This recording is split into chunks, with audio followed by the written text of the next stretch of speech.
intervenire tempestivamente in ogni luogo e con personale specializzato. Ora in quasi tutta la provincia di Padova e Veneto centro-meridionale l'elicottero del SUEM 118 dell'azienda ospedaliera Patavina potrà calare con il verricello in ogni luogo, anche impervio, operatori specializzati per soccorrere persone in difficoltà.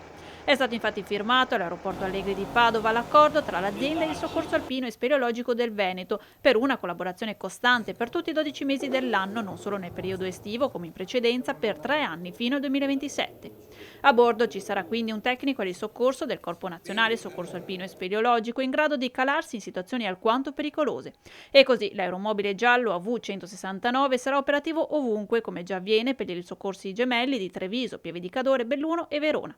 In 5 minuti potrà intervenire in zone critiche dei Colli Ugani, salvando persone in tempi record dove spesso non arriva l'ambulanza, o in 15-20 minuti nelle aree del Polesine o del Delta del Po. Questo accordo ci permette di poter lavorare sempre più in sicurezza e ci permette di poter recuperare i pazienti in aree ostili e impervie che fino ad ora non eravamo in grado di fare.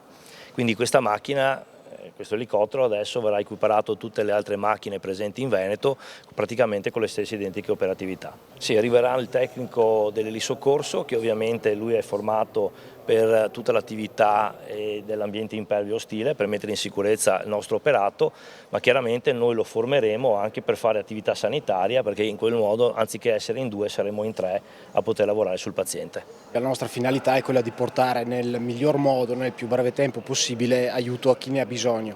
Una sinergia, quella tra soccorso alpino e SUEM, ormai consolidata nel tempo, che finalmente arriva anche a Padova per dare completezza a tutte le attività di elisoccorso nella regione del Veneto. Un passaggio che ho fortemente voluto, un passaggio in più per rendere più efficace la risposta di Padova, dell'azienda ospedaliera nel campo appunto della urgenza ed emergenza, con la presenza appunto del tecnico di elisoccorso che da una presenza saltuaria diventa una presenza stabile durante tutto l'anno. Nel 2024 l'elicottero del SUEM 118 dell'azienda ha portato a termine più di 500 missioni con un picco maggiore di interventi nel periodo estivo dovuto all'incremento di turisti. Immagini delle Dolomiti più che delle prealpi venete sono quotidianamente in rete e quindi magari anche chi non è preparato o non ha una percezione reale del territorio è invogliato a raggiungerle ed è proprio lì che ci rendiamo conto che spesso e volentieri l'imprudenza e la perizia è dovuta a una scarsa capacità e conoscenza della realtà nella quale ci si trova.